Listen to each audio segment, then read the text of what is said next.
Hello and welcome back to the David67 Celtic News YouTube channel. Big day for Celtic tomorrow. A game that could be a title decider if all things go to plan for Celtic. Certainly a win puts Celtic almost in an impregnable position. A draw would leave Celtic needing 4 points out the last six to guarantee the title. So today's video obviously going to be a preview of the game tomorrow. We chat about stats from recent Rangers Celtic matches. We chat about the predicted 11 for tomorrow's starting 11 against Rangers, and also a score prediction at the end. Just a wee update, there is no other real transfer news, ins and outs, other than that two young Celtic players have signed extended contracts. Joey Dawson, who has had one first team game for Celtic, has signed an extension to next June. He's exclusively played for the B team over the last couple of years, but did make one first team appearance under Ange Postecoglou in his first season.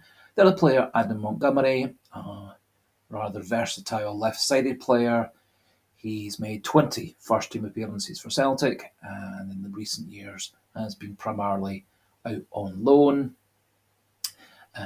He unfortunately, in his most recent loan spell at Motherwell, only managed a couple of games before a rather serious leg injury, which thankfully he has now fully recovered from. A few days ago, the speculation was that Celtic were going to look to move him on permanently on a transfer, but now Celtic have re-signed him until June 2027 and clearly see him as a player maybe to go out on loan for a further year and then be a utility left-sided defender, midfielder type player in Celtic's squad in the longer term.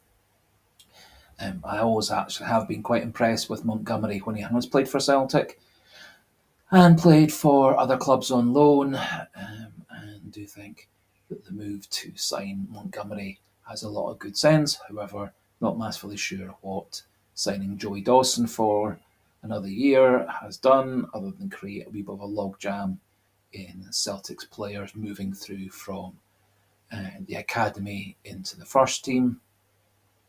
And I think Celtic would have been much better have cut their losses and let Dawson go off to re-establish himself at a Scottish Championship or lower division English club to see whether he can achieve his goals elsewhere. So moving on to the game tomorrow. Celtic go into the game full of confidence. They seem to have hit their straps, playing with greater fluidity and attack and better defence in the last couple of matches. They seem to be playing much better as a team, and there seems to be a much better spirit in amongst the players. And so many good omens from that side of things. Celtic, to the best of my knowledge, have a full squad going into tomorrow's match. Dyson Maida had the benefit of 20 odd minutes at the end of the game against Hearts last week, and he is known to be a very dedicated trainer and very hard-working in terms of his fitness and match sharpness, and so I'm sure he's going to be ready for a start tomorrow.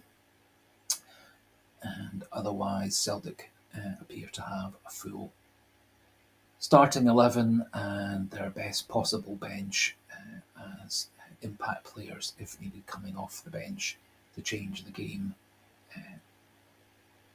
tactically or to shore up a victory at the end. So just a few stats. In the last 10 Celtic versus Rangers matches, Celtic have 6 wins, 3 draws and 1 loss. The loss being around this time last year when the championship was won and Ange Postecoglou and the players kind of took their eye off the ball for a few games. which ended up with a draw with St Mirren, a loss against Rangers, and a loss against Hibs before their resounding last game of the season win against Aberdeen. And then on to winning the Cup against Inverness Thistle after that.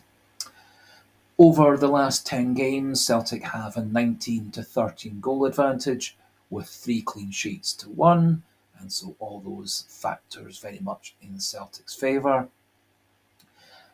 Rangers have lost the last 3 visits to Celtic Park, and this would be, if Rangers don't win tomorrow, would be the first time since 2017-2018 that Celtic have gone the season unbeaten against Rangers in the league.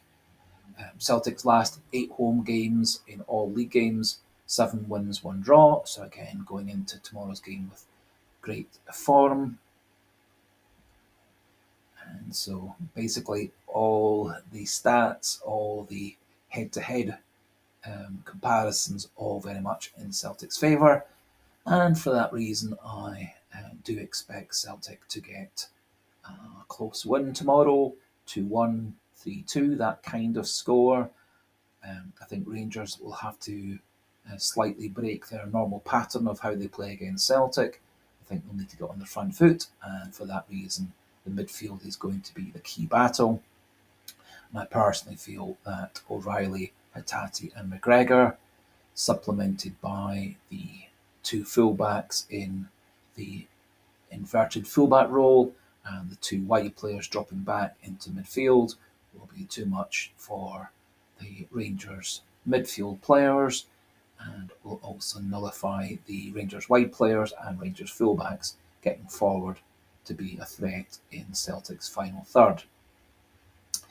So for me, key players will be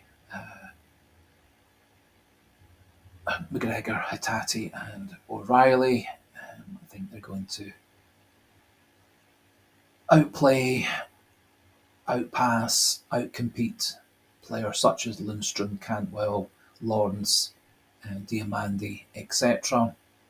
And I think, all being well, Dyson Maeda will keep Tavernier back at the top end of the pitch, where he is one of the poorer right backs in Scottish football by far. Very poor defender, not got much pace, not got much tactical sense, not a very good tackler, not very good at ferrying wide players out away from the goal. And I think Maeda will be one of the keys to keep Tavernier busy at his end of the pitch, stopping him getting forward into shooting and crossing zones. I think also Celtic needs to stay clear of offering Rangers any direct free kicks near the goal, as over the last couple of games, Tavernier has had an excellent record scoring from the spot or scoring from direct free kicks near Joe Hart's goal. So, in terms of the starting lineup, I'm going to go for Joe Hart and goals, obviously. Back 4, as it has been for the last few games. Alistair Johnston right back, Greg Taylor left back, and central defensive partnership. Liam Scales on the left, CCV on the right. We need a big performance from both those two, and it has been reassuring that Scales has shown some better form in the last couple of games. Also, I think Celtic need to try and keep the ball away from Liam Scales in terms of taking the ball out of defence, and hopefully Johnston and CCV can do the bulk of that distribution, with Hatate and McGregor dropping back. In midfield, Callum McGregor playing more in his withdrawn number 6 role. I thought he was near enough back to his best last week against Hearts, showing lots of energy, lots of pace, great ability to get from box to box, and was an influence both in defence, midfield, and in the final third.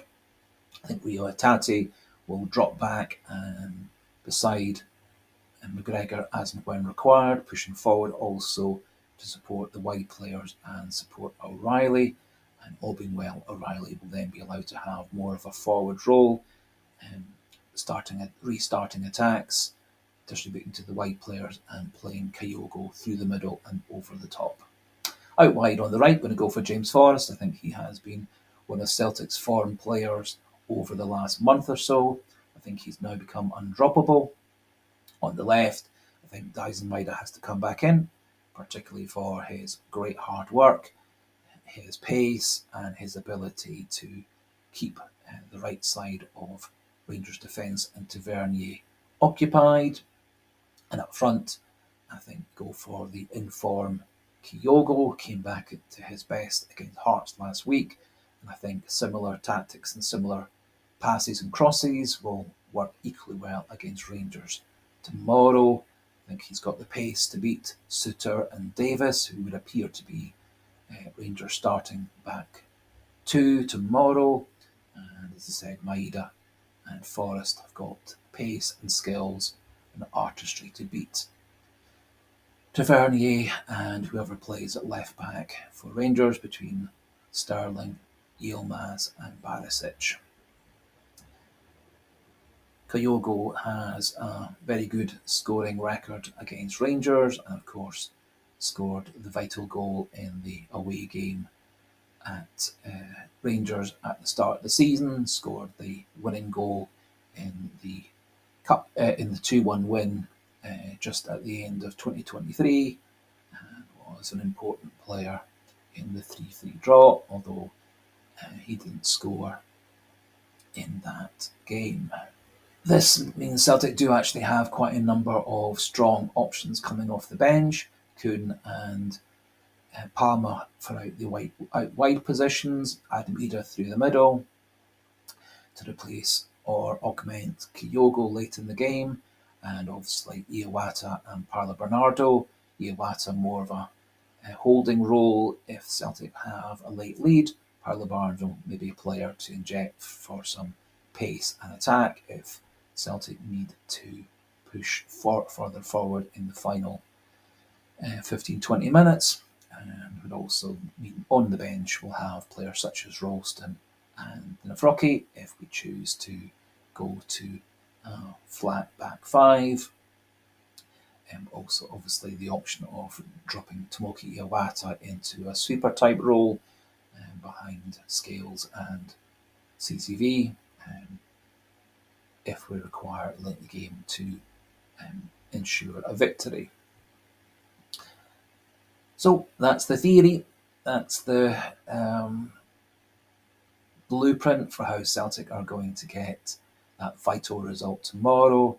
I do have a lot of optimism and hope that Celtic will get the win and at the very least get the draw, which would leave us very strongly in pole position with theoretically a draw against Kilmarnock in the midweek and then a win against St Mirren would guarantee us the title by a couple of points. So that finishes things off for today. As always, if you are new to the channel and you've liked the style of video and had a look at all the other varied videos on the channel, do click that subscribe button. Nearly at my 500 target, which would move me into a level 2 YouTube creator, which would be a nice reward for a year of having fun doing these videos. As always, please do consider subscribing to the channel, clicking the like button if you've liked the video, and do feel free to pop your thoughts regarding the video, the lineup, the predictions, and your thoughts for tomorrow and the last couple of games for the season after that. So, until tomorrow, when we'll do a wee post-match reaction late in the evening, once all the dust has settled. Good luck, Celtic. Do it for us and the billions of Celtic supporters all around the world. Goodbye and hail, hail.